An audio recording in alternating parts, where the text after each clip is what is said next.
at the time of him taking over power 167. It was soaring. Right now, it has been stable for the last almost 1 year at 129. That, in my view, Mr. Speaker, is an improvement that we cannot ignore. The GDP of this country has grown. It continues to grow. And, Mr. Speaker, the President said this is the report card that is asking Kenyans to support and ensure that whatever programs that is laid out needs the support, needs the implementation of the Kenyans to make sure that we improve and we sustain that improvement going forward.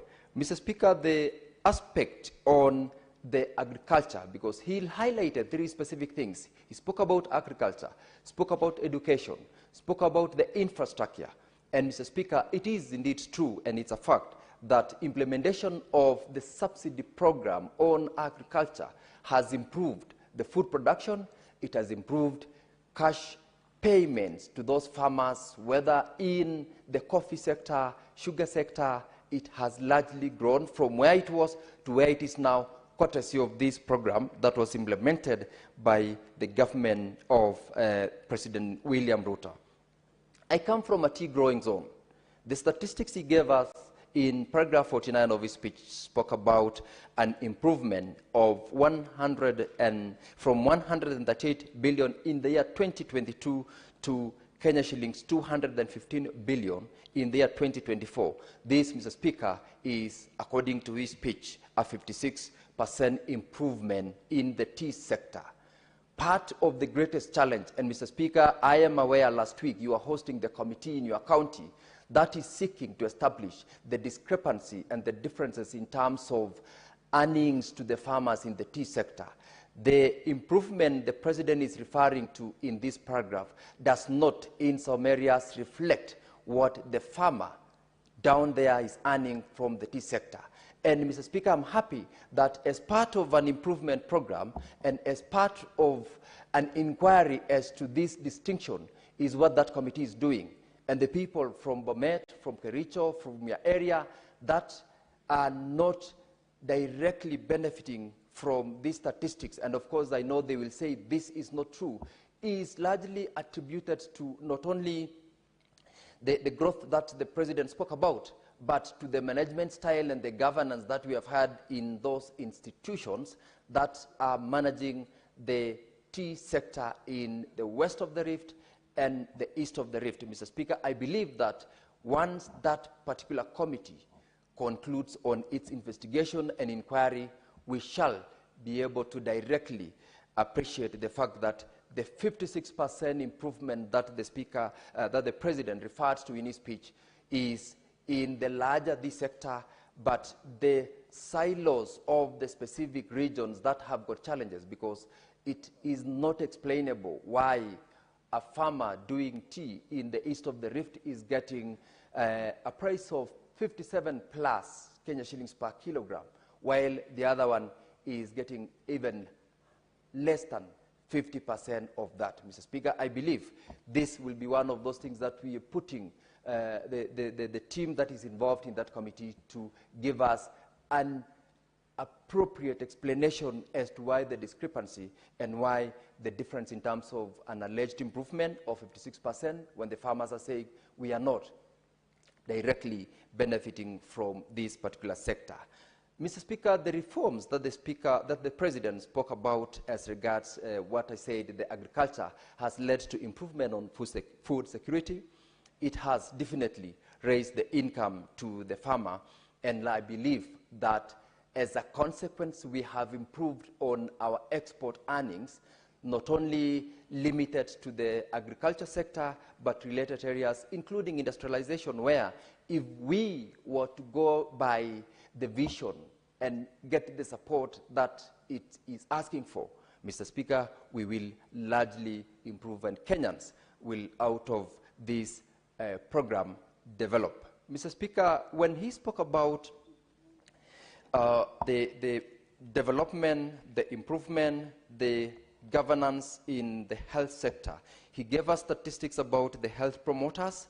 gave us statistics about the beneficiaries who have directly benefited from the program of the government to pay those who are unable to pay for themselves at a premium being paid to Kenyans. 2.3 million vulnerable Kenyans benefited. Mr. Speaker, health is wealth. Where one member of a family is unhealthy, is sick, bedridden, the rest of the family members are deemed, in most cases, to be sick, not because they are directly or the issue would be that all are thinking what is going to happen next in terms of the hospital bills, in terms of the home care, in terms of every other obligation that comes to a relative, a member of a family, to take care of a sick brother, sister, mother, child, or parent. In this case, Mr. Speaker, the improvement that this has been done through the changes in the universal health introduction of SHA, which despite the bottlenecks and also the teething problems, it has transformed the health sector in a manner that I, as one of the people who in most of cases have experienced an improvement, because the reduction in the amount of the requisitions that we receive for purposes of support is going down by the day. This program has got its challenges. It is appreciated that going forward and over time, we will definitely improve. And the most important, and where I was very happy about, is the proposal that the government, at beginning 1st of December 2025, will have an increase in SHA cancer benefits package from Kenya shillings 550,000 to Kenya shillings 800,000. If anything, Mr. Speaker, this is one area that I must say we should support to ensure that we improve and implement on this proposal. Bomet County, for example, is one area that we have got a rampant cases of cancer. Very many fundraisers that we are called upon every day, Mr. Speaker, is towards supporting families with patients who are undergoing chemotherapy sessions continuously. And therefore, this improvement and this enhancement will go a long way in supporting those families as well as those who are generally called upon to support in form of fundraisers. And this, Mr. Speaker, is one of those scorecards that the President said we are improving. We began by changing the law. It is one thing to appreciate the fact that the law has come into place.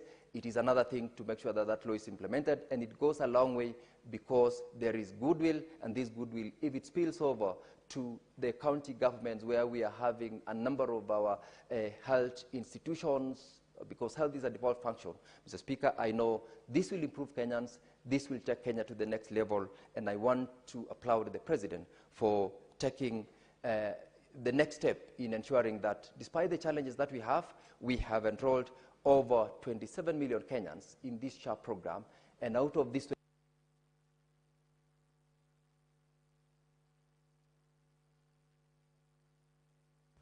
Senator Wakili, you are not observant on your timing. Let me give him 30 seconds to put a full stop.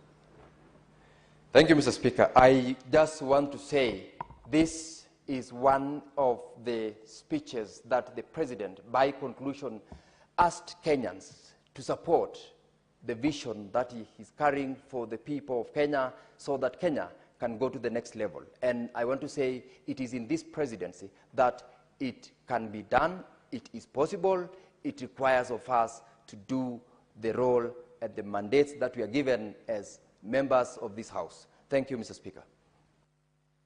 Next is Senator Okoiti Andrew Omtata. Mr. Speaker,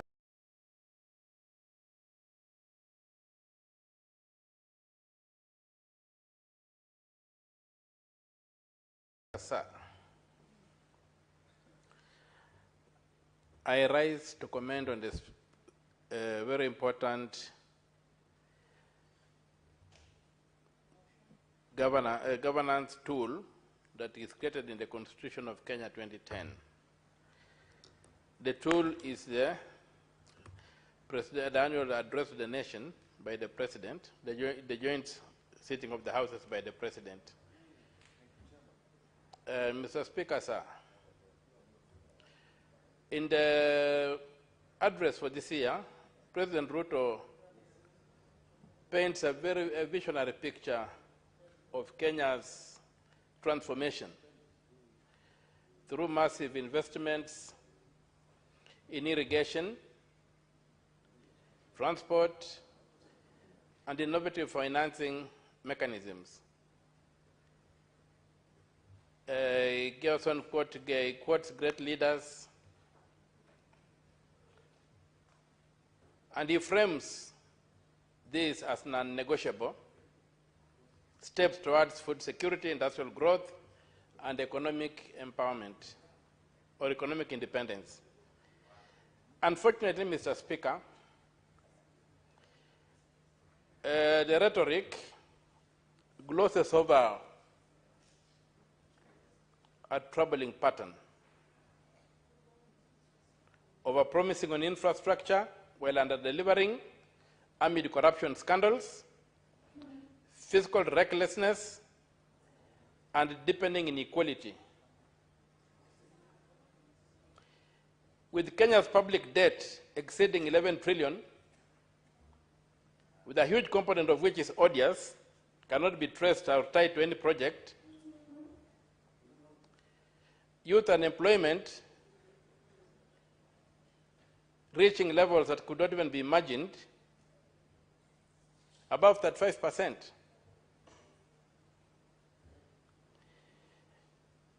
The priorities the President presents will make the situation worse and not resolve them. And so, Mr. Speaker, the vivid picture of mega dams, boundless energy, gleaning infrastructure, must not blind us. The grandeur of vision must subject itself to critical blueprint. Where is the blueprint to achieving what the President promises?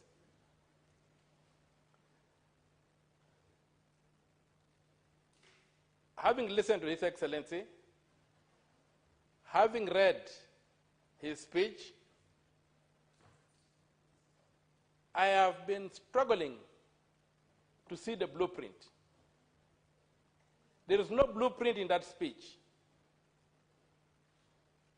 The speech is largely a case of wishful thinking. It ignores the present.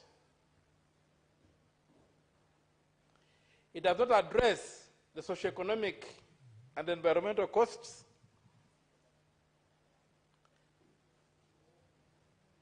And then the mirage of financing. A debt trap by another name is being given to us as a promise of a bright future. They look at privatization as the panacea. Has no basis. Privatization, we have had privatization in this country. I come from Western Kenya. We had Mumias Sugar Company, thriving, a blue chip company, fully owned by the Kenyan state, privately managed by Booker Tet. Then what happened? We were told to privatize. Mumias Sugar Company was privatized. Go to Mumias today, see what is there. The company was ripped apart. We must distinguish between ownership and management. Is the problem management or is the problem ownership by the state? You have been told that KPC is going to be privatized. and is in the process of being privatized. And that when they privatized Kenya Pipeline Company, more Kenyans will have an opportunity to own it. Arrant nonsense. I thought that right now, all Kenyans own KPC. When it's owned by the ministry, by the state, it's owned by every Kenyan. Where does the narrative come out that KPC, when being privatized, will now result in more Kenyans owning it? Unless we're talking about privileged and well-connected Kenyans capturing it, state capture, capturing those assets.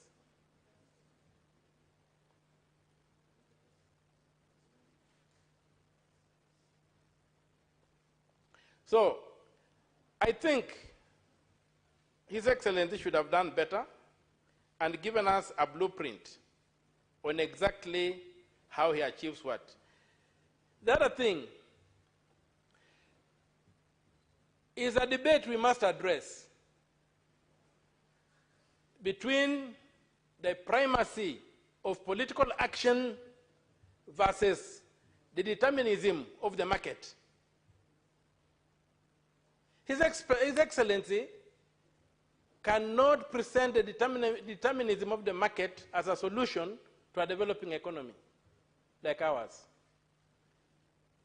Primary action must be political action. And political action must be fashioned around the laws of the country. I didn't hear the president address the question of odious debt and how he's going to deal with it and how he's going to recover the monies that have been stolen from the public and are stashed out. Well, I didn't expect him to address odious debt because just in the recent past, through something called Nyota or whatever, an arrangement between himself and the World Bank has added 13 billion shillings to debt that has been acquired outside the constitutional procedure for incurring debt.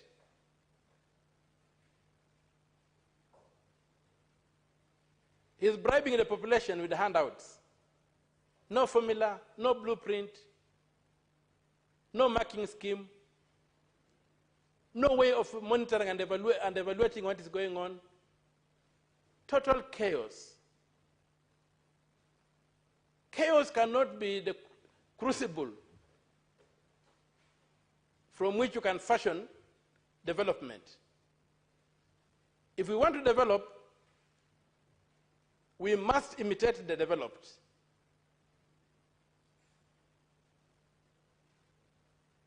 We must look at the critical sectors of the economy. We must look at governance. What are we spending money on? We have one of the largest governments since independence, bloated, obese, unhealthy. Too many principal secretaries, duplicious, doing nothing.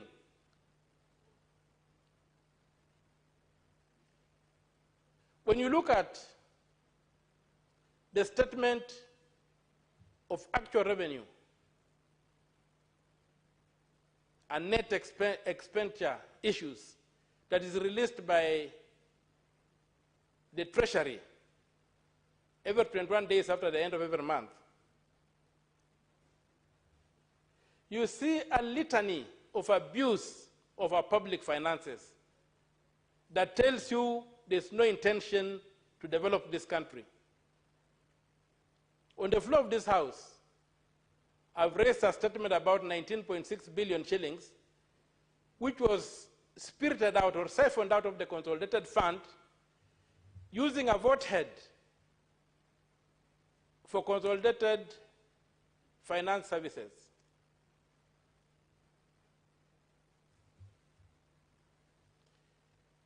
Mr. Speaker, it's a very sad day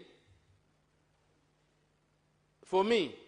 It was a very sad day for me sitting and listening to that speech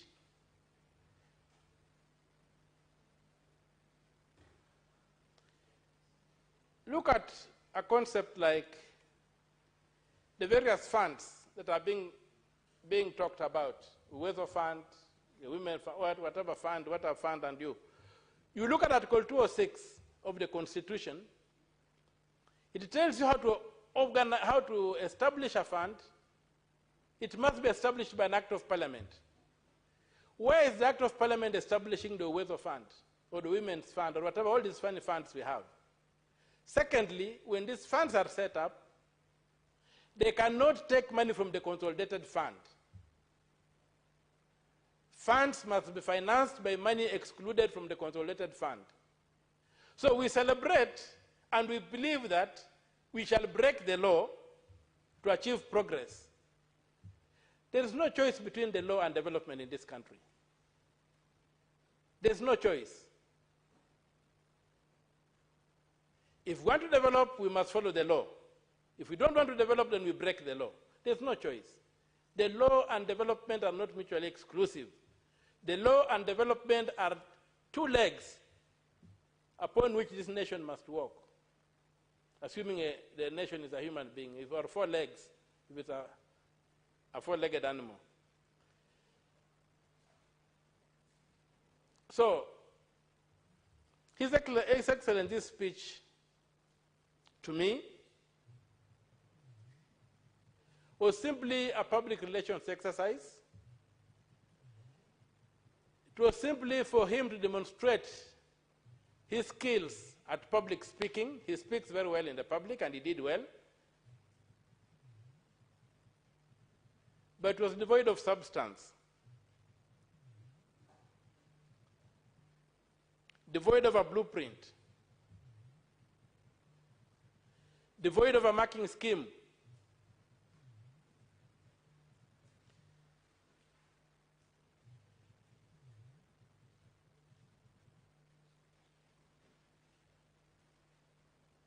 And it ignores the real economy. It talks nothing about the crisis in education and health. It praises SHA. Yes, SHA is a premium funded, you pay premiums to belong to SHA without discussing its pros and its words and all image. You have to pay a premium to access SHA. On the other hand, it's masquerading as universal health care, Mr. Speaker, across the world, beginning with the United Kingdom.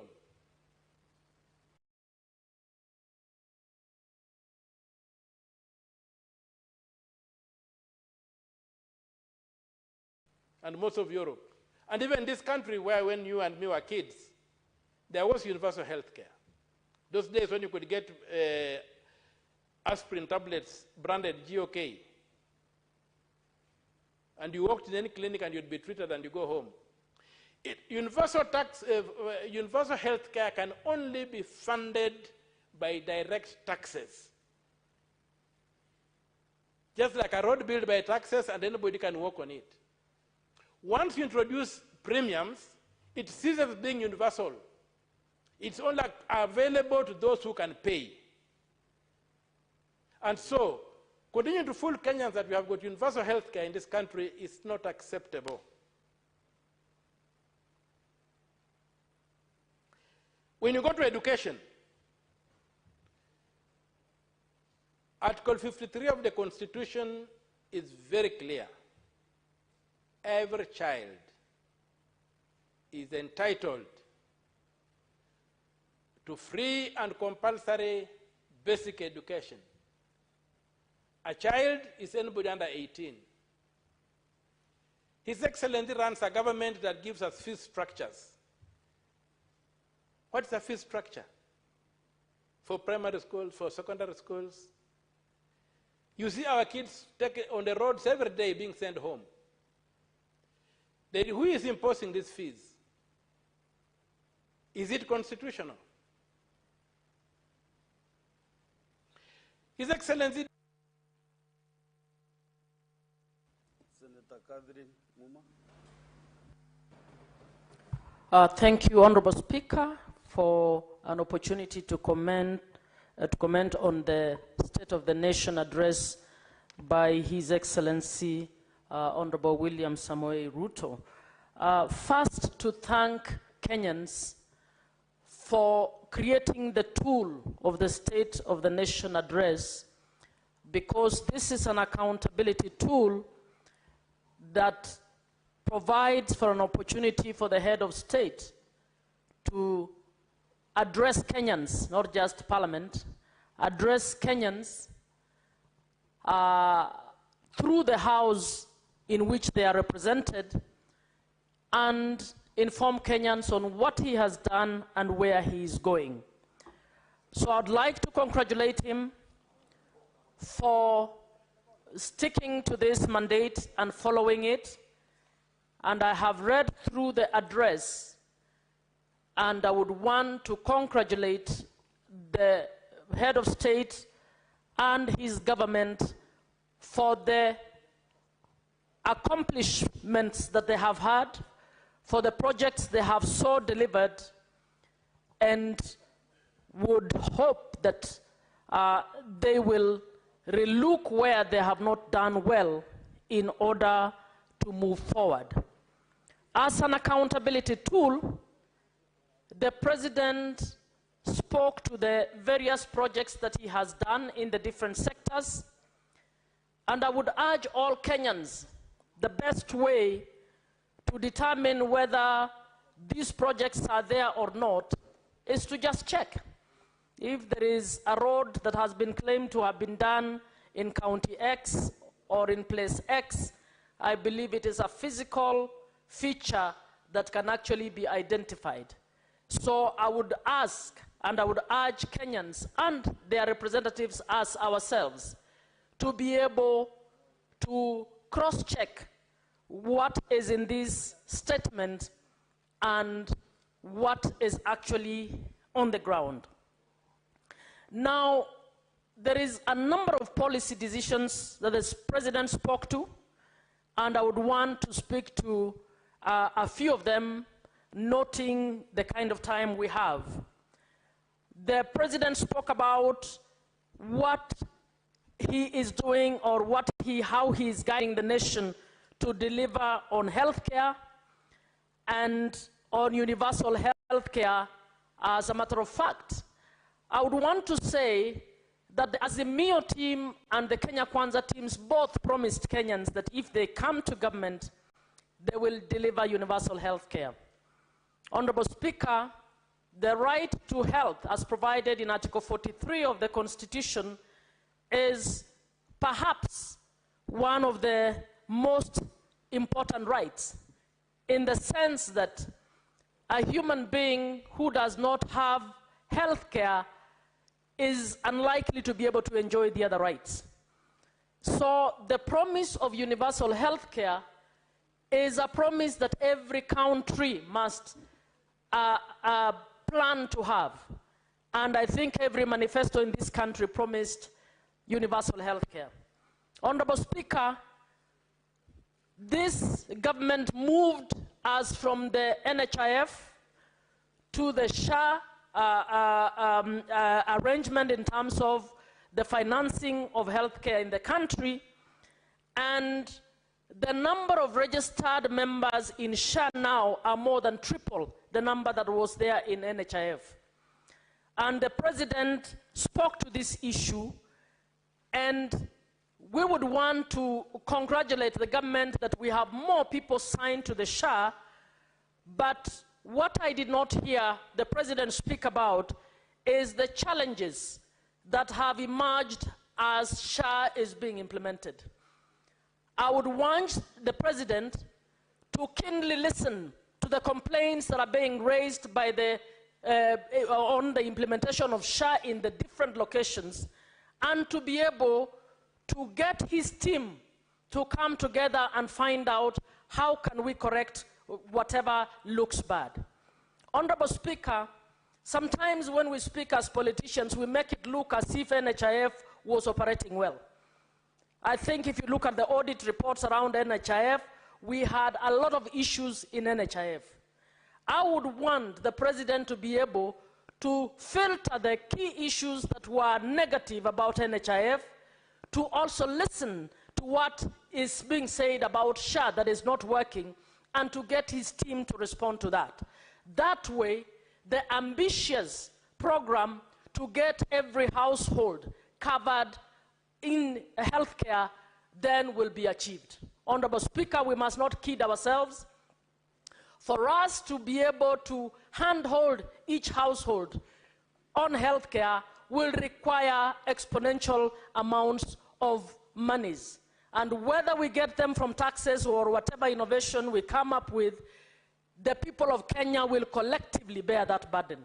So it is an issue that I would urge all of us to innovatively look at, and I would urge government to also listen so that we are able to move on this issue. Honorable Speaker, the other issue that the President spoke about was education. The President, this government has done well in employing more teachers. We still need more teachers to be employed. We have students receiving capitation. But Honorable Speaker, I think the bulk of our students, particularly after the O-levels, are not able to find their way into tertiary institutions to get the skills that we need for enterprise. My take would be that the head of state should again find out which is this innovative way in which we can invest better for education to truly be an equitable asset for every Kenyan. Honorable Speaker, in his 4 points, the head of state talked about establishing a state department that will deal with matters, science, and research. I would want to congratulate the President for this, for the reason that the world is now being driven by technology, digital technology in particular, and science is what we require right now to operationalize the industrial parks that we've been speaking about. Honorable Speaker, it is good to note that this government has seen the large gap or the huge gap of previous governments not investing enough in our universities, not investing enough in science, not investing enough in technology. And I would hope that that promise, which is the first among his 4 points, next steps, will be taken seriously. Honorable Speaker, I represent the Senate in the IPU, and I serve on the Science and Technology Committee, and one of the things that I imagine is that as the world develops digitally and technologically, it is also creating the biggest gap in terms of inequity among the poor nations, the poor persons, and those who have it. This is also happening in Kenya. Honorable Speaker, we have learners in universities from poor families who are not able to learn at par in an age where university has made virtual learning to be the bulk of the methodology of learning. We have students who have very basic phones, and they are typing on those phones, they are latching around areas with bundles in order to be able to participate. While their colleagues who come from able families have top of the state-of-the-art laptops and are actually having their studies better enabled. So I would urge that the President, to back up his #1 next step, must invest in the public digital infrastructure.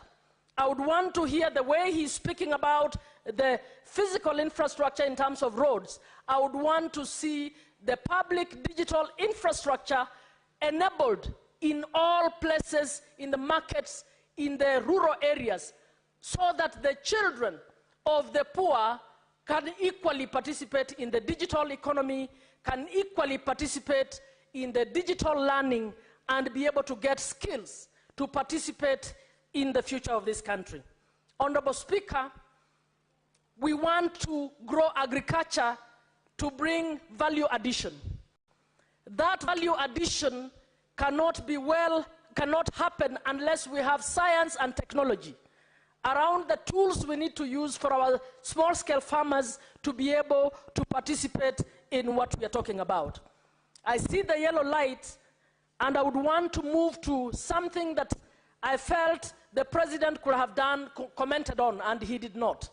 Honorable Speaker, as the Senate, as a Senator, I would have wanted to see the President's pronouncement on how we will improve the intergovernmental relations between the national government and the county government in order to better deliver services.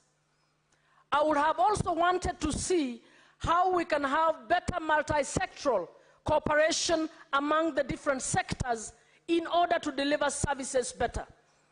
I would want to urge the President, if he were to be listening, that it is better for this country when they go to cabinet not to have departments that are acting in silos.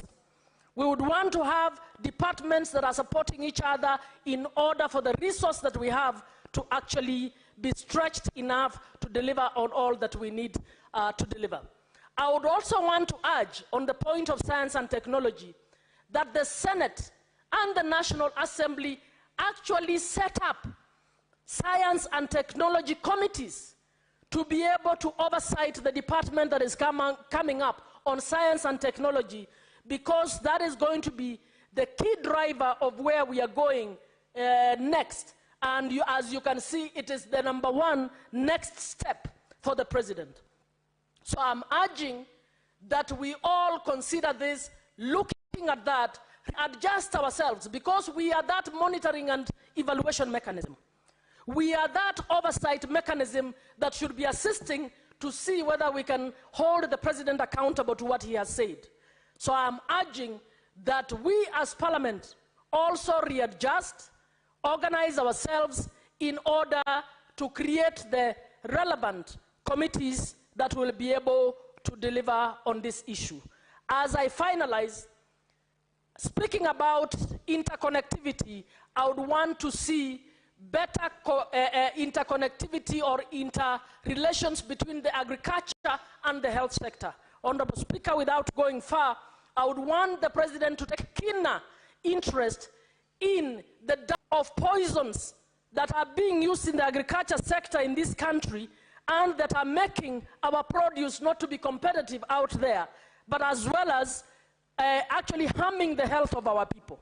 I would want to see him be champion an operational scheme, a regulatory scheme, noting that national government is the one in charge of regulations to ensure that we put in place standards that are not poisoning our people, harming our health, but also making us not to be competitive in terms of our produce that we are exporting to other countries.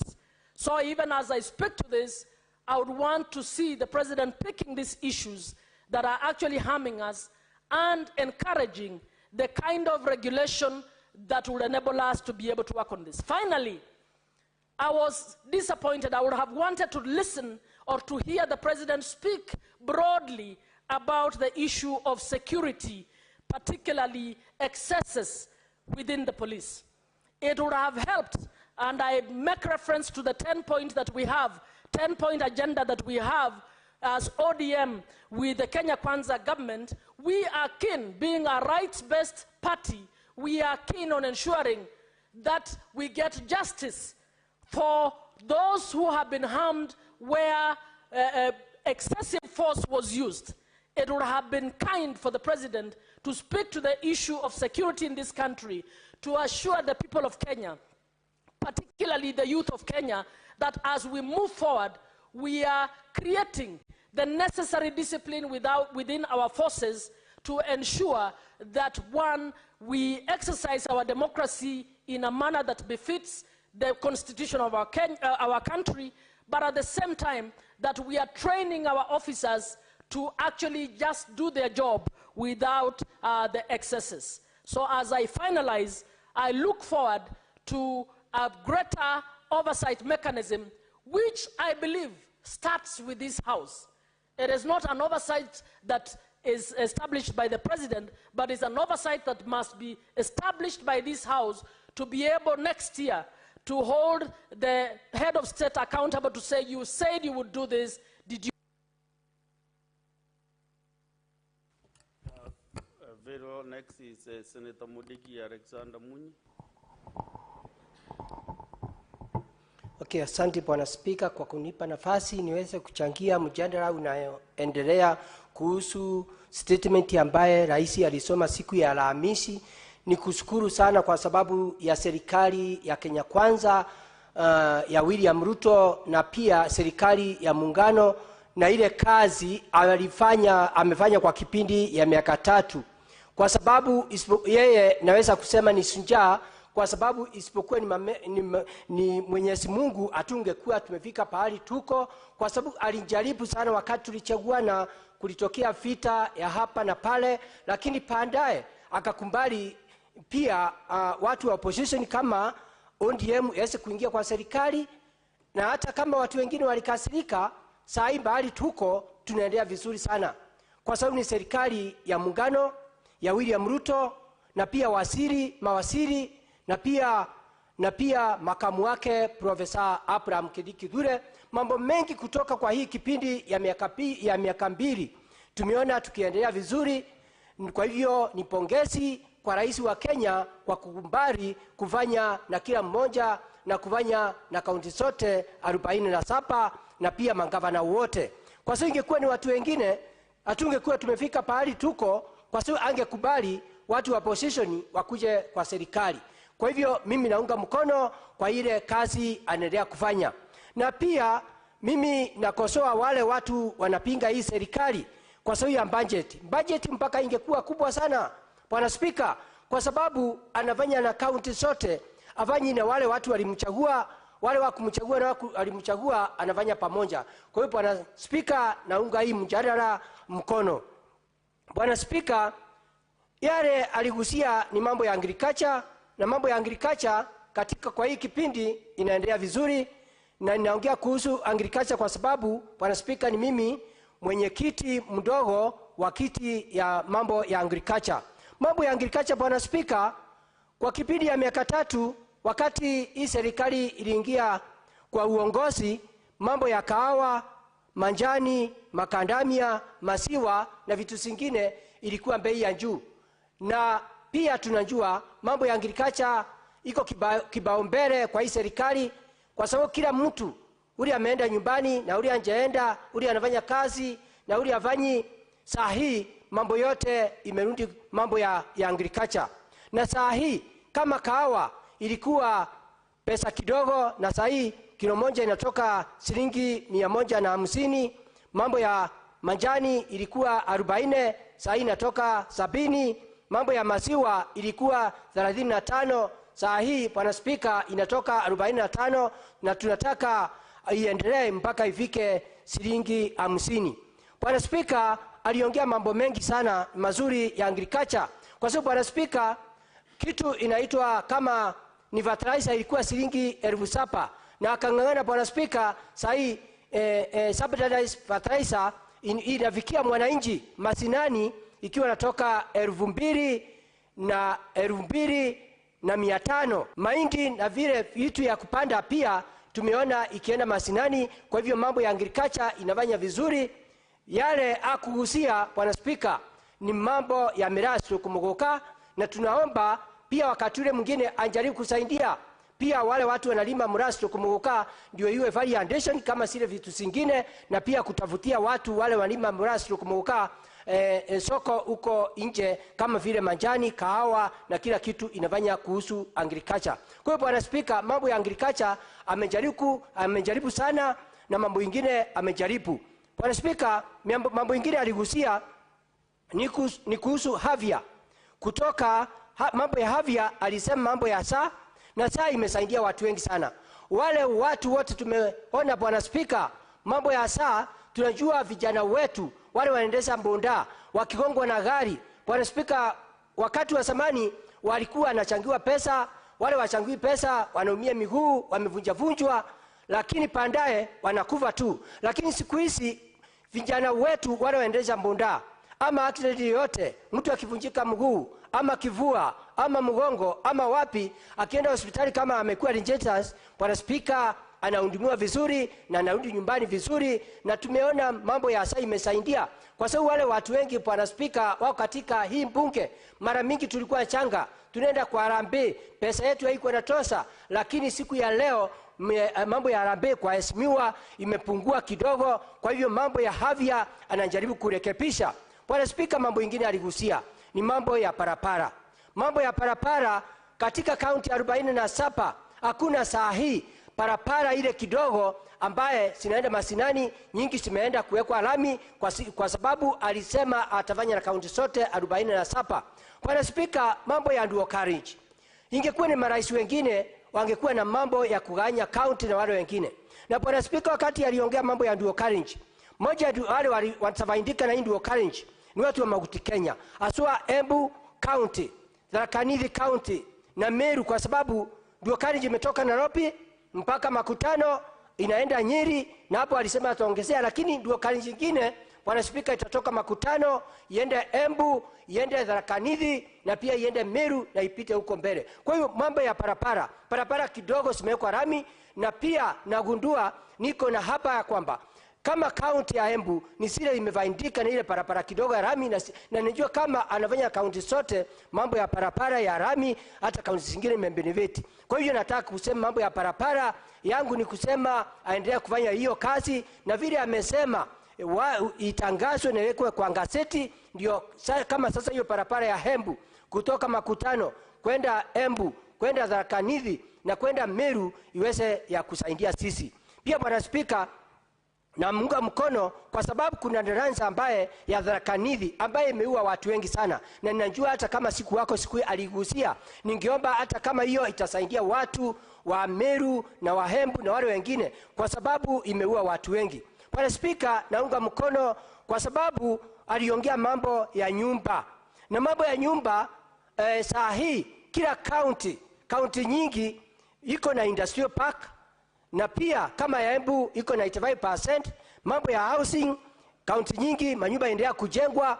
Wale watu mama mboga, wale watu wana pesa, wale walikuwa na shinda kuwatoa kwa silabu na kuwapatia manyumba, pia hiyo kazi amejaribu kuangana kusaidia, ndio kuonekane matajiri bereni walikuwa wanajipiga kivua. Lakini saa hii hata nyumba ya pesa kidogo, vijana wetu mama mboga na wale watu wengine hata wenyewe wajivunie kulala kwa manyumba ya mawe na manyumba ya ngoroba kama wale watu wengine. Kwa sababu watu wengine wasikia umbaya, kwa sababu najua miaka ikiendelea tukienda kumalizia kila mtu atakuwa na nyumba, na wale watu mateberi wale wako na manyumba ya kondesha ndio sasa wako na shinda, kwa sababu walikuwa wanajua watakuwa wakinyanyasha watu. Bwana Spika, mambo ya elimu pia aligusia.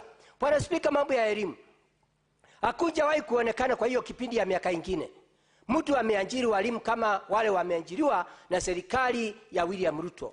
Wakati ameingia kwa kipindi ya miaka 3, Bwana Spika, ameajiri walimu 70,000, kitu ya maajabu.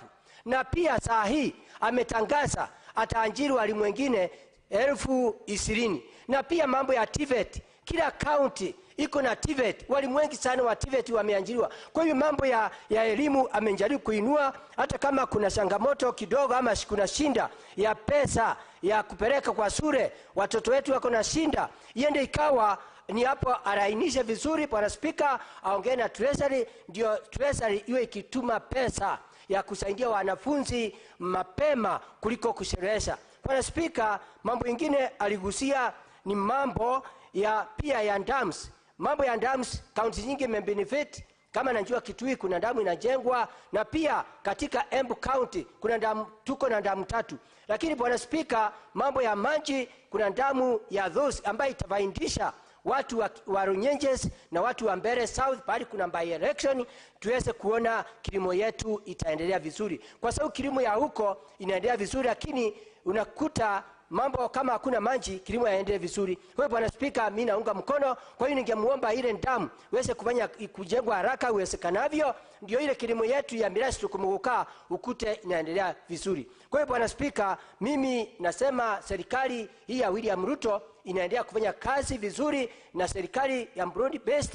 Yangu ni kusema Bwana Spika, kuna watu wapinga hii maneno, na watu nataka niwaambie, hata Rome haikujengwa na siku moja. Ni tumpe nafasi. Kwa hii kipindi imebakia ya miaka 2 tuweze kuona atafanya kazi namna gani, na pia tuombe Mungu hiyo miaka 2 ikiisha pia tuwape nafasi na makamu wake Profesa Abraham Kithure, tuone kama tutaongezea miaka ingine 5 ndio tuweze kuona mambo ya maendeleo inaenda namna gani. Pia Bwana Spika aligusia mambo ya kazi.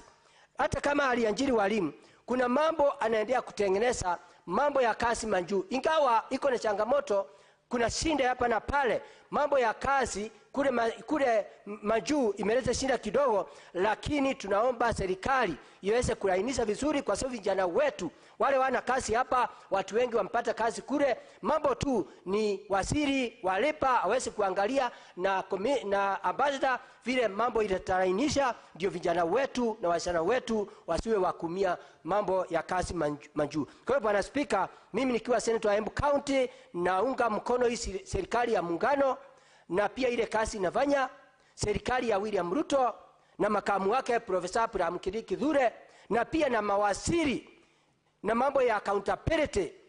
Shinda tu ni kuomba tu wale watu wamesembea kazini watimuliwe, ndio vijana wetu waweze kupata kazi. Kwa hiyo Bwana Spika, nikiwa senator wa Embu County Alexander Mudigi daktari, mimi naunga mkono mambo ya hii mjadala. Asante sana Bwana Spika. Asante Daktari Mudigi. Sasa tunaenda kwa Senator Consolata Nabwire.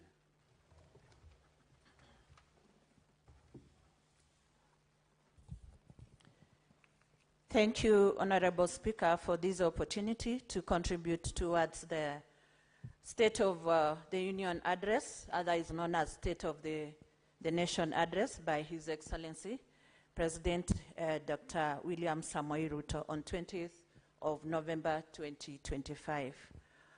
I want to back what most of the senators have presented in lauding the policy decisions that are value-loaded as presented by His Excellency.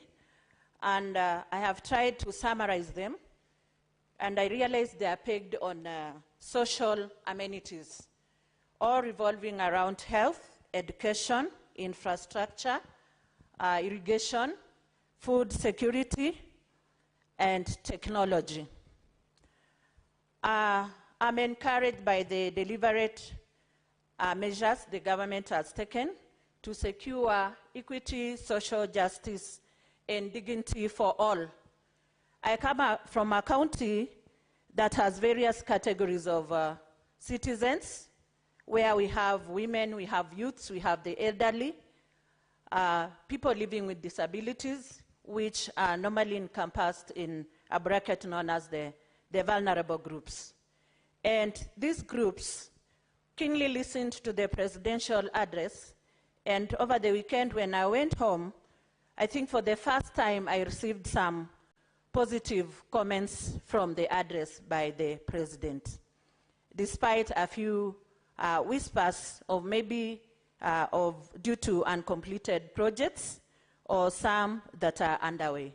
But 3/4 of the comments were positive, and I want to laud that. I want to affirm the support for the transformational agenda that encompasses the transformative projects that the President highlighted in his address, and I want to break them down into the following elements. One, about protection and empowerment of the vulnerable groups. I want to welcome the clear government commitment to vulnerable Kenyans under the Social Health Authority, that is the famous SHA. Now we have 27 million members registered under SHA, more than triple the number of the previous NHIF. So that is a plus. And maybe what we would like to encourage is to have an enhanced cancer coverage, diabetes screening, hypertension screening, and other communicable and non-communicable diseases to be encompassed in that. The presidential directive that 2.3 million vulnerable Kenyans, including widows, have their health insurance paid by the state. So what most of the senators have presented is that still there are some whispers about SHA. So maybe the relevant authorities, we cannot keep directing everything to the president. He has delegated some of these duties to the cabinet secretaries, the PSS, and all those other members that represent various ministries and departments. So it is a clarion call that the members they roll up their sleeves in overseeing the work in their departments. I want to add that we call for prioritized registration, follow-up and monitoring to ensure vulnerable groups, especially the widows, the youths, people with disabilities from rural communities benefit fully from these initiatives.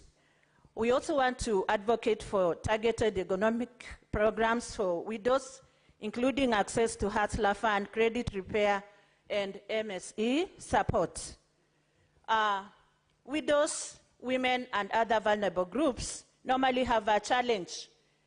Therefore, in this address, we want to point out that there is need to advocate for to encourage the rollout of legal support structures for widows, especially who are facing land disputes, inheritance issues, or economic exclusion.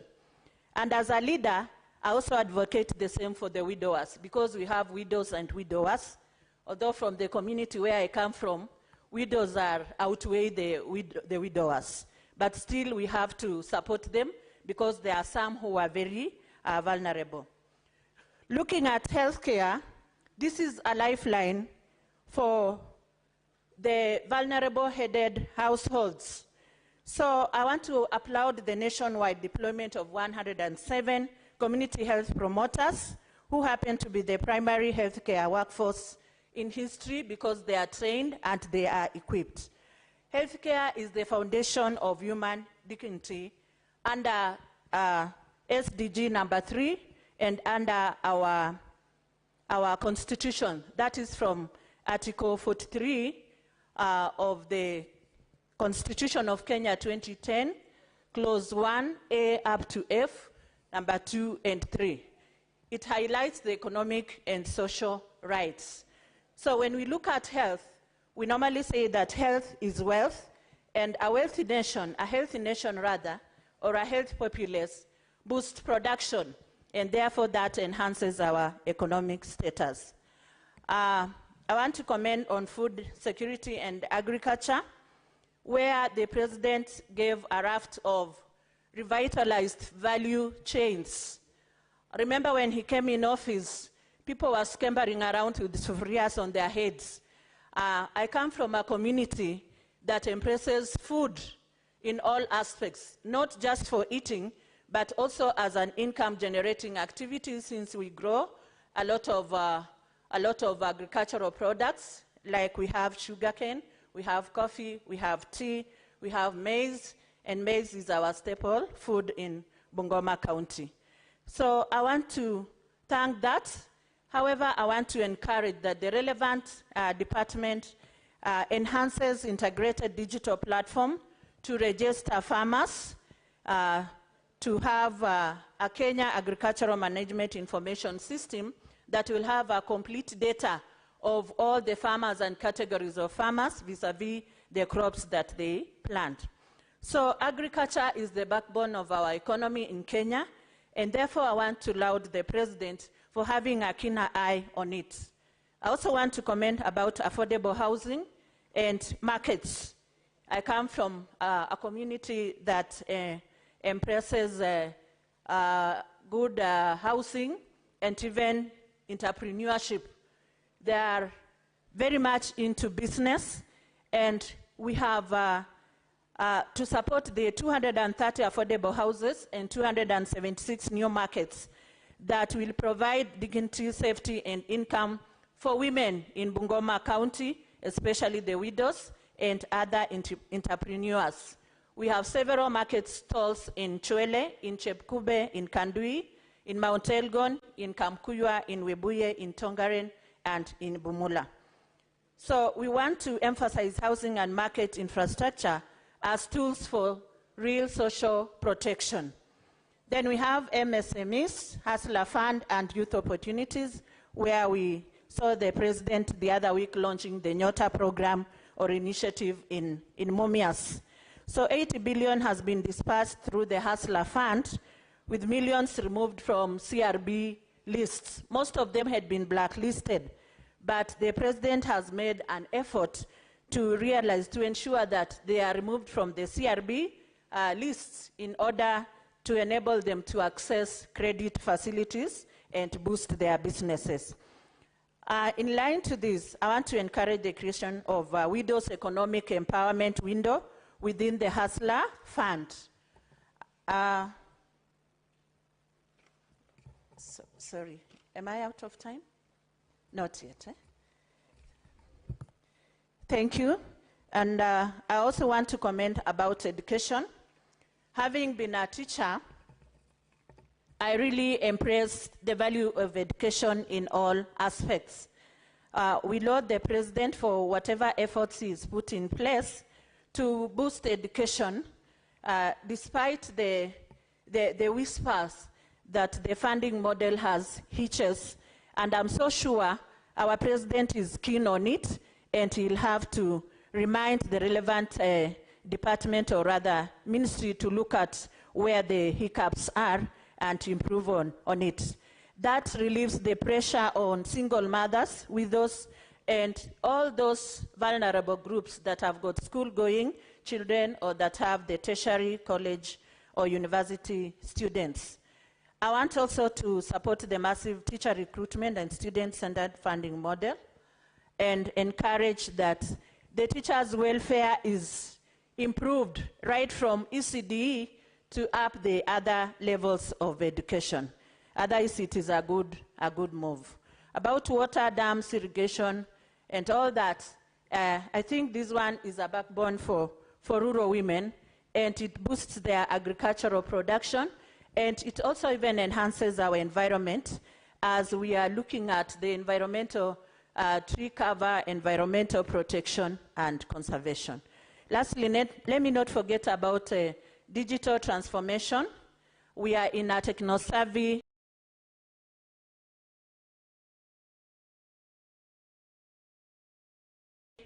space, and I want to applaud the expansion of fiber networks, digital hubs, and e-citizen services, which have gone to an extent of benefiting even the rural businesswoman by lowering the compliance costs. However, there is need to have capacity building for them, since most of them are not AI compliant. So there is need to have capacity building and awareness programs to enable them advance to this level. Relevancy to Bungoma County. Bungoma farmers have benefited from subsidized fertilizer, improved maize harvest, and dairy sector reforms. The expanded TVET training and digital hubs directly support the county's youth, including orphans and children raised by widows. Bungoma's MSP and cross-border traders, especially widows and women in markets like Chwele, Webuye, Sirisia, Kimilili, Tongaren, Kandui, Kamkuya, Kapsokon, stand to gain significantly from modern markets and hustler funds.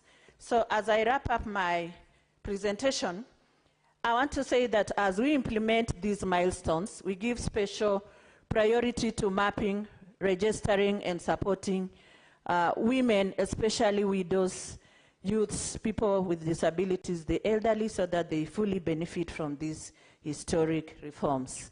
I support. Thank you. Next is Senator Kisang William.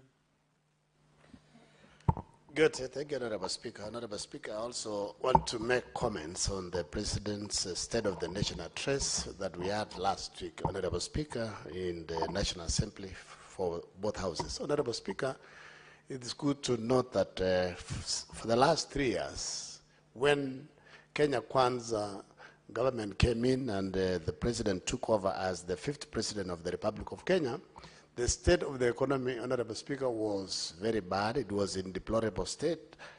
In fact, if you remember very well, during campaign, we had shortages of fuel. In fact, it was by the grace of God that we were able to get petrol or diesel to do campaigns during that particular time, Honorable Speaker, because there was shortage of fuel across the country. Not because we were unable to import fuel, Honorable Speaker, it is because the country was shortage of dollars. There were not dollars in the country. Central Bank had run out of dollars.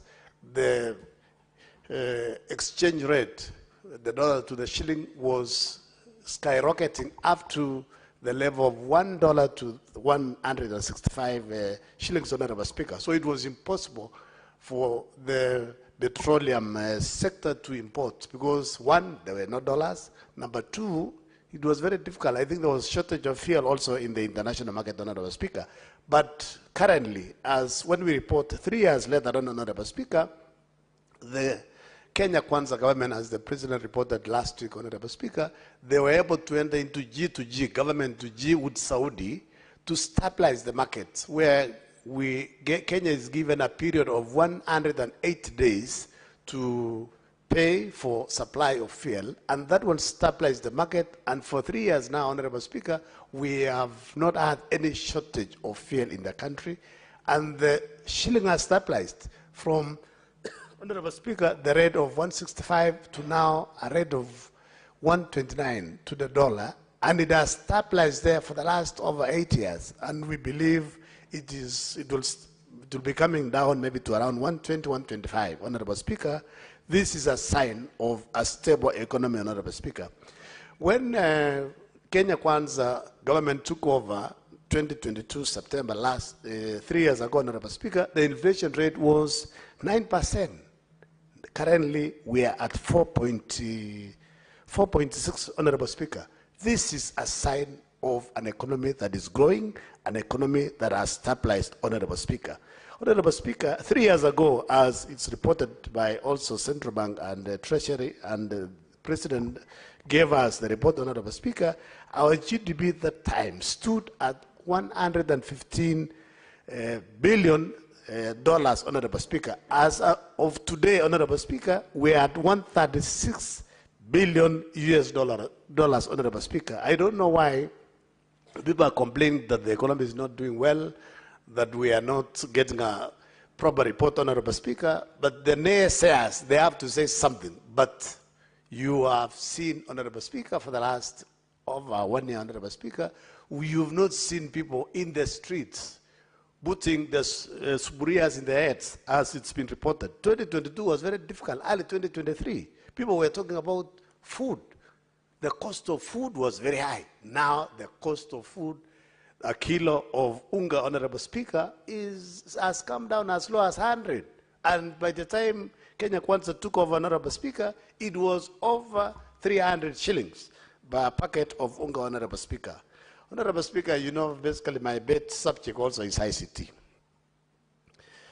When the Kenya Kwanza government took over, the number of kilometers of fiber optic in the country was less than 70,000. Now we have surpassed over 100,000 kilometers of fiber optic across the country. You go to the main highways, the one towards your county, Isholo, all the way to Moyale. There is already fiber that has been laid all the way to Moyale. And basically what the Minister of ICT needs to do is to do just the last mile of fiber connectivity to all our sub-county facilities, both sub-county headquarters, sub-county district hospitals, sub-county, even after health centers, Honorable Speaker, because we need all the facilities to be fiber ready. So that they can use internet, Honorable Speaker. Honorable Speaker, one of the issues that also this particular government and the state of the nation addresses, Honorable Speaker, is what is being rolled out. All the 1,450 wards across the country are having what we call digital apps. These digital apps, Honorable Speaker, will assist our youth to get digital skills. Number two, Honorable Speaker, is to get online jobs. And these online jobs, you don't even have to sleep. In fact, most of the countries, say the US, Honorable Speaker, when it is daytime here, it's night there. When it is night here, it's daytime there. So our youth, what they need to do is just to approach, go to near the digital hubs in the wards and look for online jobs and do online jobs at night. And Honorable Speaker, they do research. There are many youths that are now getting being paid in dollars because of these digital jobs that they are getting under Jitume or Ajira program, Honorable Speaker. Honorable Speaker, what we are only asking our counterpart in National Assembly, because they have the national government CDF funds, is to ensure all these digital apps are completed, because Ministry of ICT is equipping them with free internet. And Ministry of Energy, where I'm the Vice Chair of Energy Committee in Senate, Honorable Speaker, is providing them with power so that we move as a country to a 24-hour economy, Honorable Speaker. Honorable Speaker, I also want to touch on education. Honorable Speaker, for a long time, our teachers, especially the primary teachers, there are those who completed their education 2014, 2013, 2012, 2015, and most of them have been at home unemployed. In fact, some of them recently, Honorable Speaker, even if you go to your county, there are those who are complaining. They are about to retire before they are hired. They are turning 45, 44, 46 before they are employed, Honorable Speaker. We want to thank the President because in 3 years, he has employed a record of 76,000 teachers. And this financial year, Honorable Speaker, they're also employing another 24. And there was an advert yesterday in the papers where they're recruiting P1 teachers over 9,000. And I believe this 9,000, Honorable Speaker, we want to ask TSC to give priority to those teachers who are above 40. Even if they graduated recently, they need to be given priority so that, Honorable Speaker, they don't retire before being employed, Honorable Speaker, as an affirmative action so that we get rid of those who are of age, and then those who graduated earlier, but they are below 30, they still have an opportunity, Honorable Speaker, when opportunity for replacement comes on, Honorable Speaker. Honorable Speaker, we have an issue also with, I know there are challenges and people have made noise about the new model of funding in the universities. What the Minister of Education needs to do, and the universities and the students, they need to form a team and harmonize and iron any differences, because we are told this is a very good model. There are those who are praising it, there are those who are critiquing. So it means basically it must be maybe some misunderstanding that they need to iron out, Honorable Speaker. And the CS in charge of Ministry of Education, especially the higher education, Honorable Speaker, we have had so many strikes. I remember during our days, there was no strike. In fact, the only strike that we used to do those days is when we missed the dialogue. You know, people didn't know what the dialogue is that time. You know, Chabati was called dialogue those days.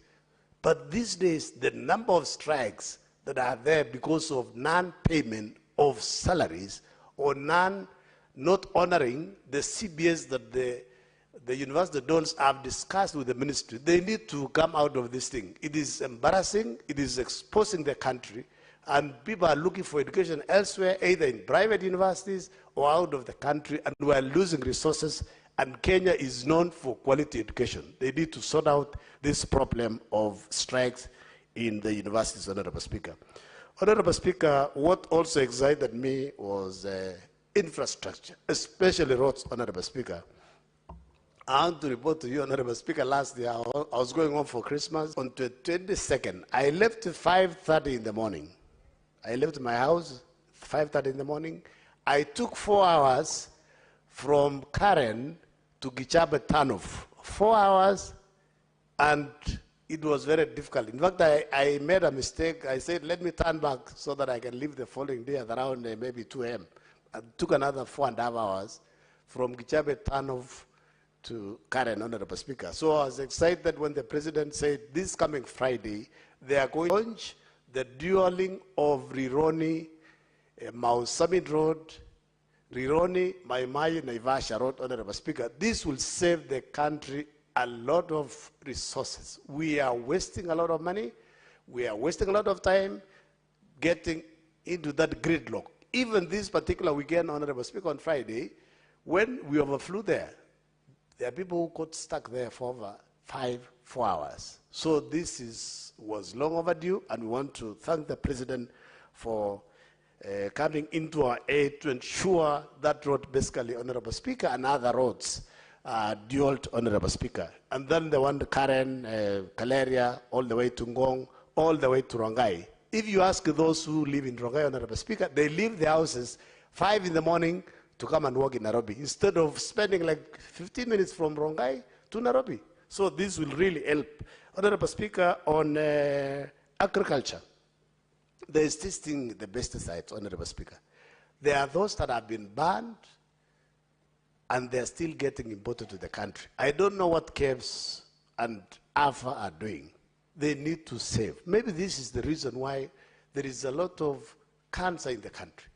We need to stop these imports, Honorable Speaker, so that we can save our people from dying that are necessary, Honorable Speaker. Honorable Speaker, I also wanted to speak on health. I'm happy, Honorable Speaker, that it's being reported across everywhere that SHA is working. SHA is really working. But I think there is an issue that they need to tweak. People are registering in SHA. They have reported 27 million, those who have reported. But we need to find a way where when they register, they also need to pay. They need to look at this mean testing issue that they have, because you can imagine an old mama in the village who don't have an income, they are being told to pay 550. And we promised that it will come down to 300. So they need to relook at this particular mean testing and see how they can tweak it so that we can have a flat rate for those who don't have any income, say 300 or whatever.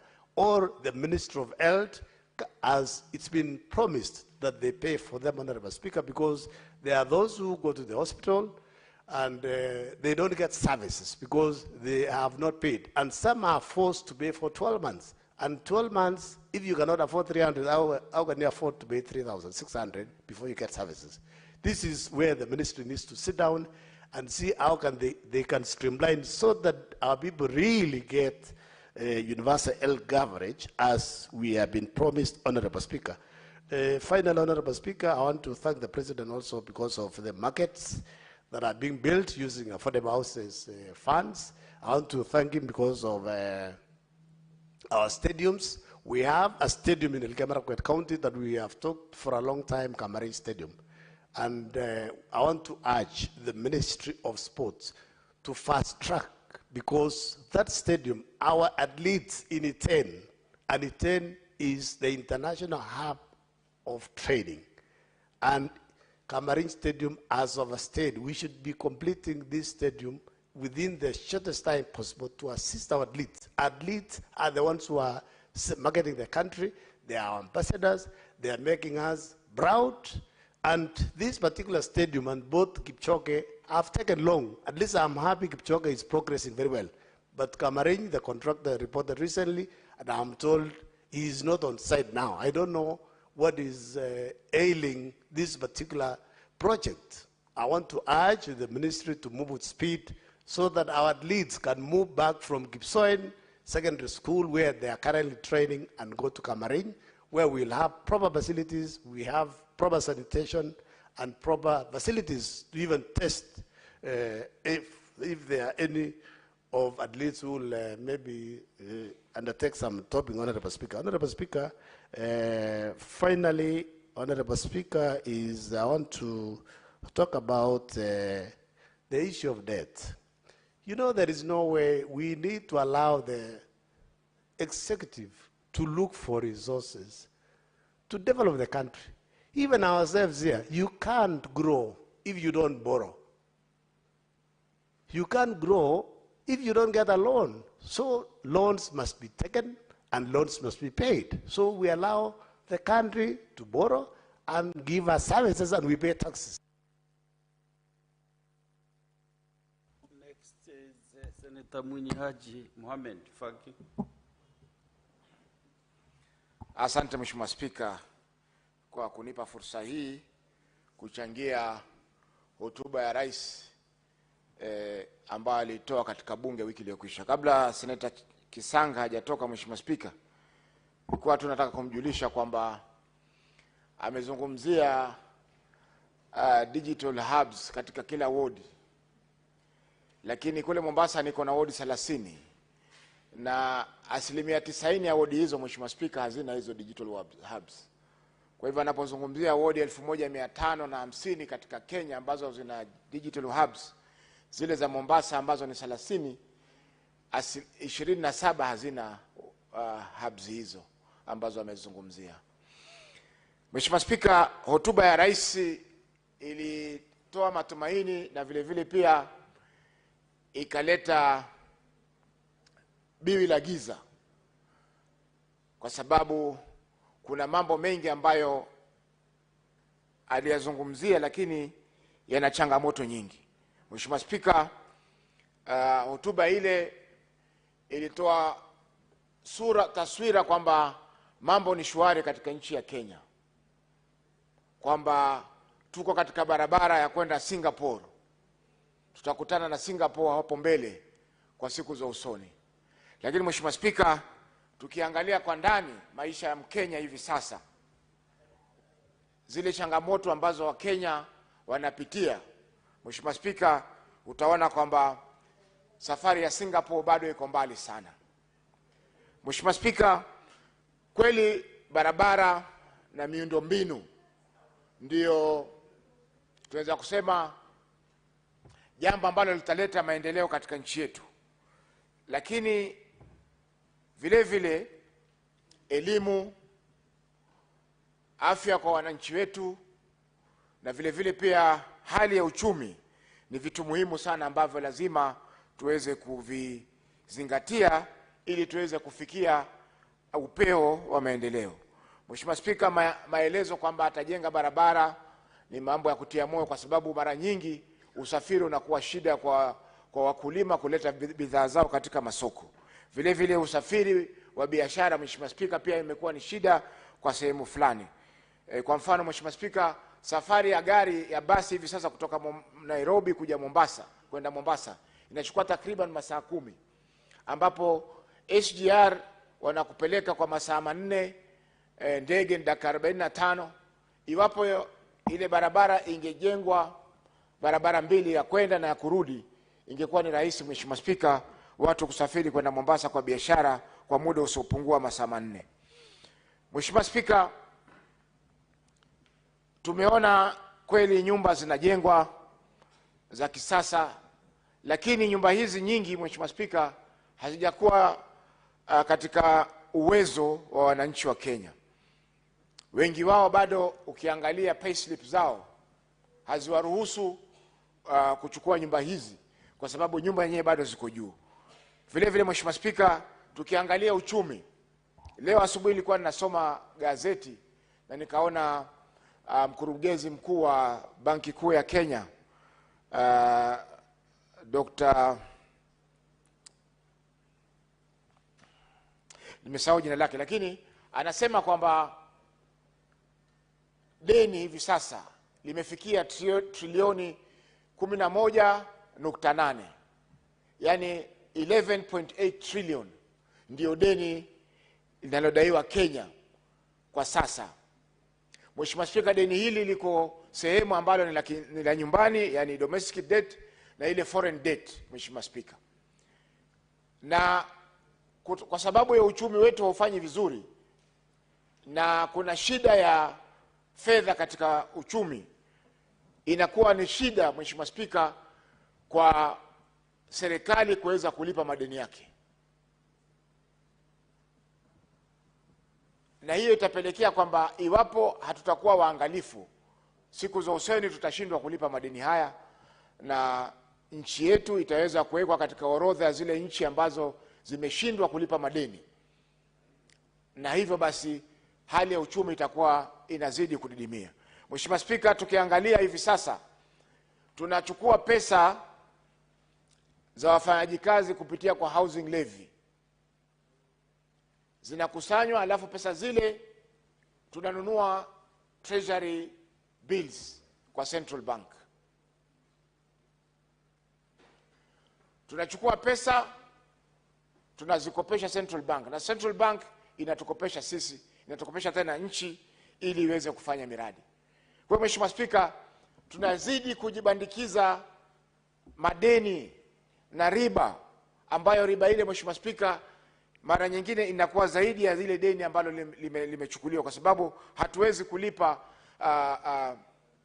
zile pesa ambazo tunalipwa kama riba kutoka kwa Central Bank. Hazilingani na zile pesa ambazo Central Bank inatuchaji sisi wakati wanatupa mikopo ya kinyumbani. Kwa hiyo Mheshimiwa Spika, swala hilo la uchumi ni lazima liangaliwe kwa undani zaidi, kwa sababu rais hawezi kutupa sura kwamba mambo ni shwari wakati mkurugenzi mkuu wa Central Bank anasema kwamba tuko katika hali mbaya ya madeni. Mheshimiwa Spika, jambo la pili, tunajenga viwanda. Utaona kwamba kuna kaunti takriban 25 zilipewa pesa katika muhula wa mwaka jana, mwaka 2024-25 kujenga zile vituo vya viwanda, industrial parks katika maeneo yao. Mheshimiwa Spika, tulitarajia kwamba kwa mwaka huu wa fedha mwaka 2025-26 wataweza kuongeza kaunti nyingine ili tuweze kumaliza kaunti zote 47, lakini Mheshimiwa Spika, jambo hilo halikuweza kufanyika kwa sababu pesa hazikuweza kutimia. Hivyo basi waliweza kutoa tu pesa kwa zile kaunti ambazo zilipata mwaka jana fedha hizo ili waweze kumaliza vile vituo. Kwa hiyo Mheshimiwa Spika, tunaona kwamba hata kama ni kimaendeleo, kaunti haziendi sawa sawa. Kuna nyingine zinapata nafasi zaidi kuliko nyingine. Kwa hivyo kujenga nchi ya Kenya ili iwe kwa sawa sawa na nchi ya Singapore, Mheshimiwa Spika, itakuwa ni ndoto. Vile vile Mheshimiwa Spika, tukiangalia kaunti zetu nyingi, nikizungumzia kaunti za Pwani, hazina maji Mheshimiwa Spika. Tutajenga viwanda vipi ikiwa hakuna maji, hata maji ya kunywa? Tutajenga viwanda, tutajenga majumba vipi, affordable housing?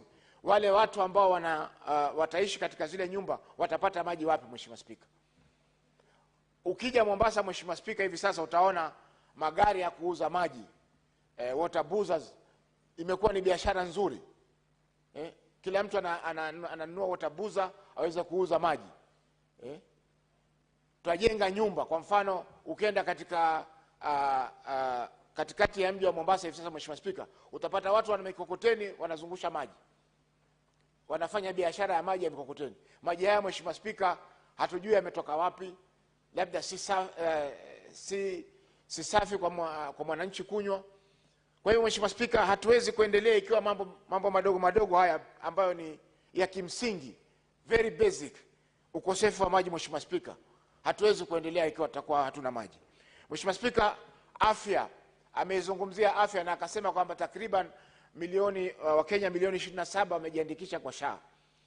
Lakini Mheshimiwa Spika, tukiangalia huduma za SHA, kila sehemu kuna malalamiko.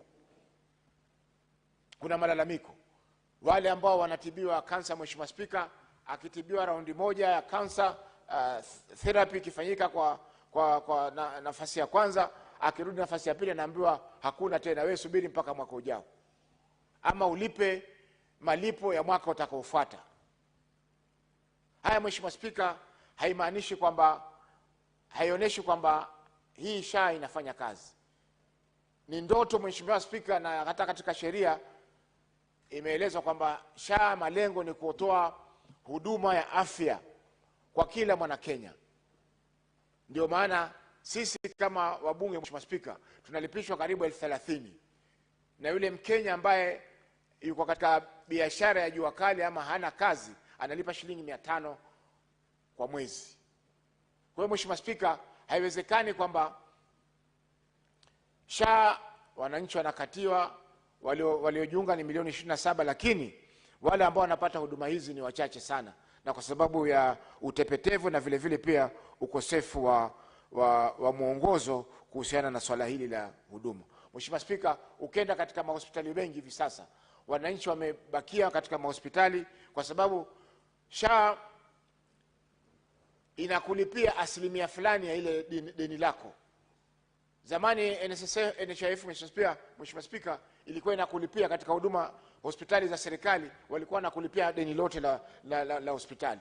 Lakini sasa SHA inakulipia asilimia fulani.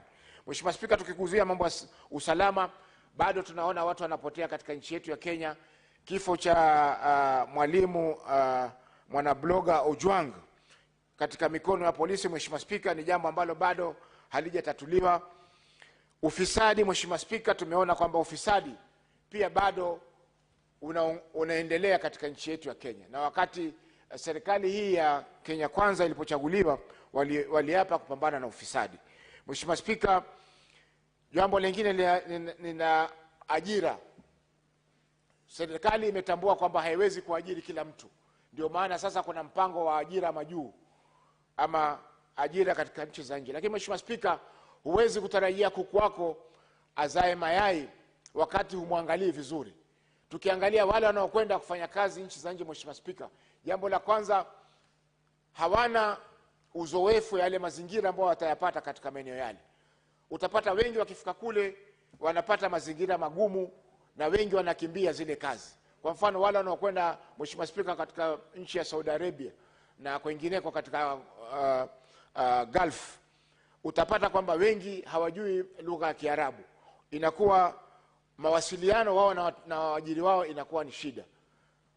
Baada ya muda, Mheshimiwa Spika, wale wanatoroka makazi yale, na balozi zetu katika maeneo yale, Mheshimiwa Spika, hazijakuwa na uwezo wa kuweza kusaidia wa Kenya hawa. Utapata kwamba labda katika nchi nzima, Mheshimiwa Spika, afisa wa leba katika balozi zile ni mtu mmoja peke yake. Kwa hivyo inakuwa shida kwa ndugu zetu hawa wanaofanya kazi kule sehemu za nje kuweza kupata msaada wakati wako na matatizo katika zile kazi zao. Wengi, Mheshimiwa Spika, wanakimbia zile kazi baada ya kufanya kwa muda mchache, na hivyo basi inaleta matatizo kwa jamii zao, huku wengine wanapoteza maisha kule, Mheshimiwa Spika. Na iwapo mtu hana kiongozi ambaye anaweza kumsimamia, mara nyingi inakuwa shida hata kupata ule mwili kurejesha katika nchi ya Kenya, Mheshimiwa Spika. Hivi sasa, Mheshimiwa Spika, ninavyozungumza ni kwamba kuna kijana ambaye alisafiri kwenda Kuwait, na wakati warudi akifika Ethiopia, Addis Ababa, aliweza kuzuiliwa na mpaka sasa yuko jela pale Addis Ababa. Na japokuwa balozi imejaribu kuweza kusaidia, lakini bado hajaweza kusaidika Mkenya yule. Mheshimiwa Spika, mwingine alizuiliwa kule Oman, katika nchi ya Oman, Muscat, ambao pia alikwenda kufanya kazi, akakosana na tajiri akazuia pasipoti yake, na hivyo sasa hakuweza kusafiri na polisi wamemshika, na hivi sasa bado pia yuko ndani ya jela kuweza kusubiri hatima yake kurejeshwa nchini ya Kenya. Kwa hiyo Mheshimiwa Spika, japokuwa ni jambo zuri kuwatafutia ajira vijana wetu kule katika sehemu za nje, lakini ajira hizi, Mheshimiwa Spika, lazima ziwe ni ajira ambazo ni za kuaminika, na vile vile balozi zetu zilizoko katika nchi ya nje, Mheshimiwa Spika, lazima ziwe na msaada kwa watu hawa, ili mtu akitoka hapa Kenya akienda kufanya kazi nje, balozi inajua mtu huyo anakwenda kufanya kazi wapi, mwajiri wake ni nani, na labda iwapo atakuwa na dharura ama atakuwa na shida, ataweza kusaidika vipi kupitia kwa balozi yetu katika nchi zile za nje. Mheshimiwa Spika, nchi nyingine ajira katika sehemu za nje ni kitega uchumi kikubwa. Ukiangalia kwa mfano nchi ya Philippines, wana wizara maalum ya kusimamia mambo haya ya ajira, na wanapata pesa nyingi katika pesa za kigeni, na hizo inasaidia pia kujaribu kusawazisha masuala ya uchumi katika nchi hili. Kwa hiyo Mheshimiwa Spika, japokuwa hotuba hii ya rais imeweza kutoa taswira nzuri ya nchi, lakini Mheshimiwa Spika, tukiangalia kwa undani kabisa, kuna matatizo mengi ambayo yako katika nchi yetu. Kwa mfano Mheshimiwa Spika, hivi sasa na majuzi bunge la kitaifa lilikuwa linapitisha mswada kwamba bei ya umeme iongezwe katika nchi yetu. Kwa hiyo Mheshimiwa Spika, ikiwa tunaongeza bei ya umeme na tayari bei yetu iko juu kuliko nchi jirani, kwa mfano nchi ya Ethiopia, hata nchi ya Tanzania, Uganda, Mheshimiwa Spika, Misri, ambapo hao ndio tunaopambana nao katika COMESA.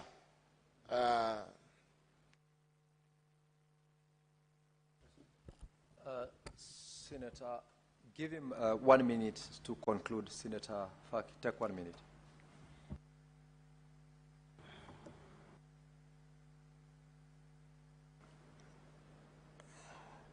Kwa hiyo Mheshimiwa Spika, hizo ndizo nchi ambazo kiviwanda tunatakana tushindane nazo ili tuweko na nafasi nzuri katika COMESA katika eneo letu la Afrika Mashariki na ya Kati.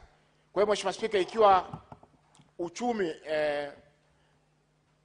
bei yetu ya uchumi, yani bei yetu ya umeme, electricity, itakuwa iko juu hapa nchini Kenya, Mheshimiwa Spika, ina maana kwamba bidhaa zetu ambazo tutatengeneza kupitia kwa viwanda vyetu zitakuwa ziko bei ya juu, na hivyo basi hazitakuwa attractive ama hazitakuwa nzuri katika soko, na hivyo basi tutashindwa na zile nchi nyingine kiuchumi, kwa sababu bidhaa zao zitakuwa zina nafasi nzuri ya kununuliwa kwa sababu bei yake ni chini kutokana na gharama ndogo ya uchumi. Mheshimiwa Spika, asante kwa kunipa fursa hii.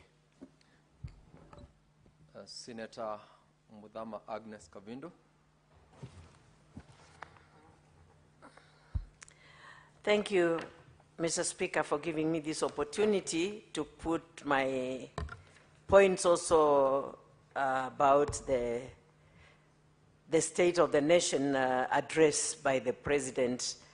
Mr. Speaker, I just want to touch on a few things that are completely not working in this country. And I will start with SHA. Mr. Speaker, every day I receive so many calls from my people of Machakos complaining about SHA. First of all, when we had the NHIF, people could pay quarterly or 6 months and then they complete the year. These days they are told to pay whole complete year, 7,000. And after paying for that, they go see a doctor and the doctor prescribes medication for them to go and buy after they have already spent all the money that they had. That's a big challenge, Mr. Speaker. When we had NHIF, cancer patients were being treated free of charge. Mr. Speaker, when we had also the Linda Mama, our mothers used to go to the hospital, deliver their babies, and they are even given diapers to go back home with, free of charge, Mr. Speaker. Mr. Speaker, it is a shame because most of the mothers these days, once they deliver and they have not paid this other system, they are retained in hospitals together with those babies.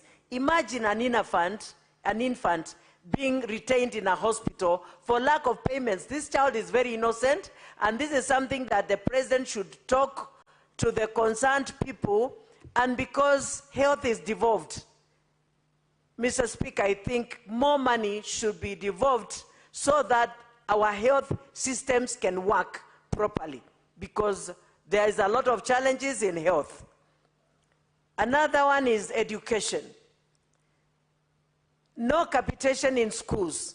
I've done a statement here complaining about schools which have been closed down because the government owes the schools a lot of money and the capitation money has not been released. It is still the same. And so that is an issue that should be checked on so that we can say that education is working.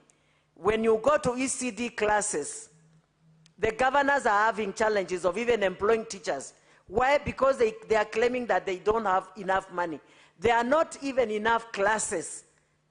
When you go there on your oversight mission, they tell you that there is no money. Go and defend us. Release more money to the counties. And that is the complaint, Mr. Speaker. And I don't know if the people who are in these ministries are telling the President exactly what is happening in their ministries, that they may devolve more monies, because every function follows, money. Once a function is devolved, it must follow, money must follow the function. The other thing is about security. security is a big issue in our country. I know safety begins with us, security begins with us, but when we talk of Gen Zs who are being killed left, right, and center, abductions, something must be done. And the president, sometimes back, promised that they were going to compensate the Gen Zs who were killed. To date, they've not been compensated, because I have one Rex Masai, who the mother still calls me about compensation, and many others. These are issues that the president should address and put them back so that Kenyans can move forward. Another thing is affordable housing. This affordable housing, everyone working with a payslip is deducted money for building these affordable houses. And the same houses are built on the land which belongs to the government of Kenya. And the people who are building their houses still sell the houses. The houses are built with our own money. The same houses are sold to us. And they are actually not, the right people who should be receiving those houses don't even get them. These houses are owned by very rich people, not the poor. The poor who get them are very few, but majority of them are owned by very rich people. And this is something that the president should look into. And I don't think the people who are concerned are telling him the truth about this. The president must know the truth about the affordable houses. The other thing is that I've seen demolitions going on in this country in the name of building affordable houses. Like right now here in Nairobi, there are demolitions that are going on, and those people are sleeping out and it is raining. Before the demolition, so that the affordable houses can be built, these people should be moved into a safe place so that they can be in a safe place. Then the demolition goes on, and after the affordable houses are built, I expect the same people to be the first ones who should own those houses.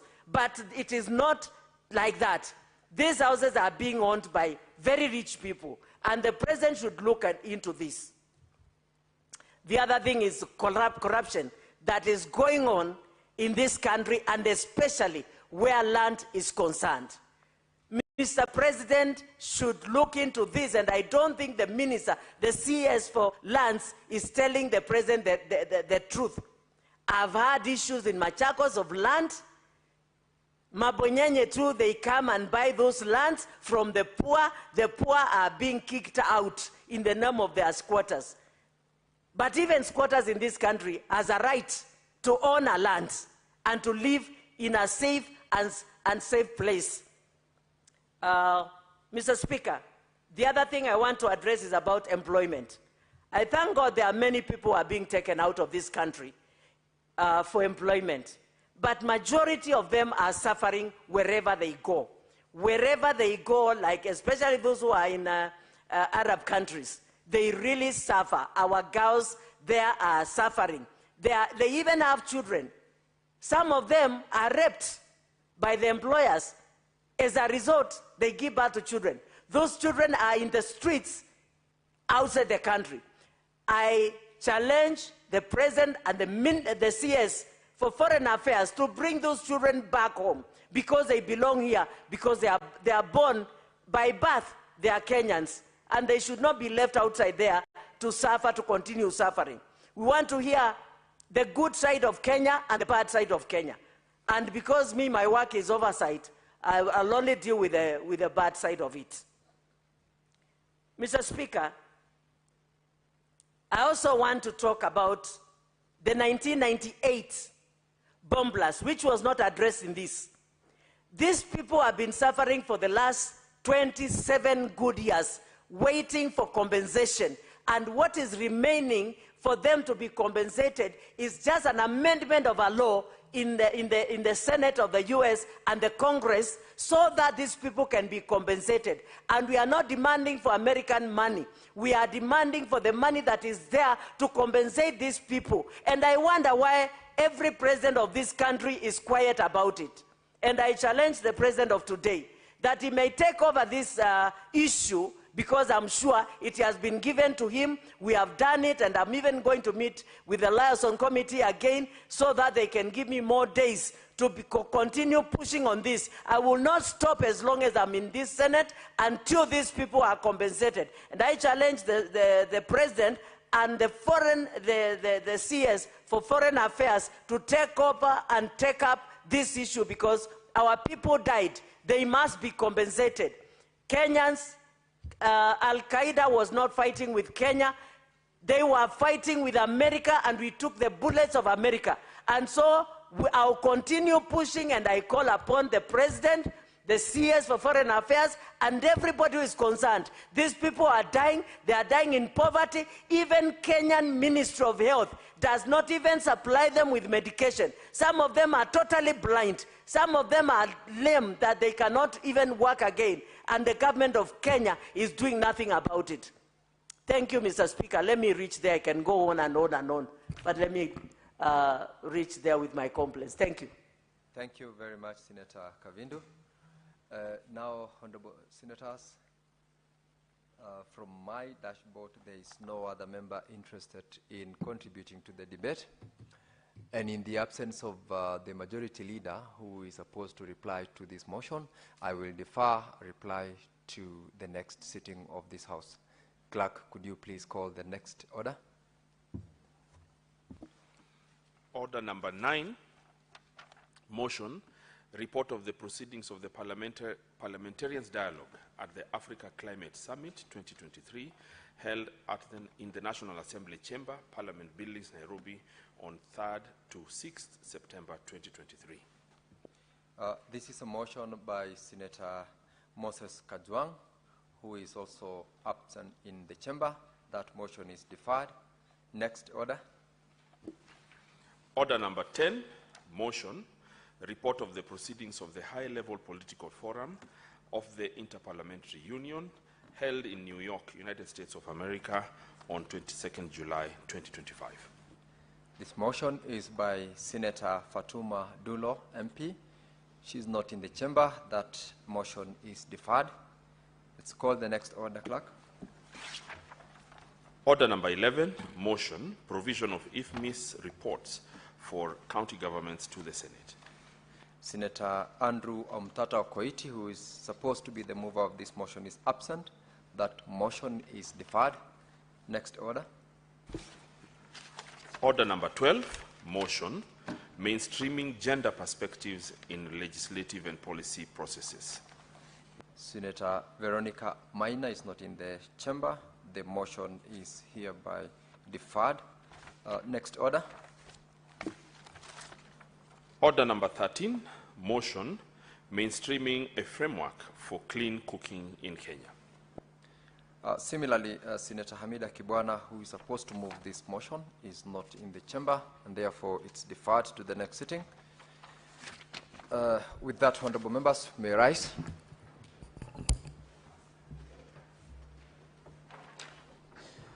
Now, honorable senators, there being no other business on the order paper, the Senate stands adjourned until later today, Wednesday, 26 November 2025 at 2:30 p.m.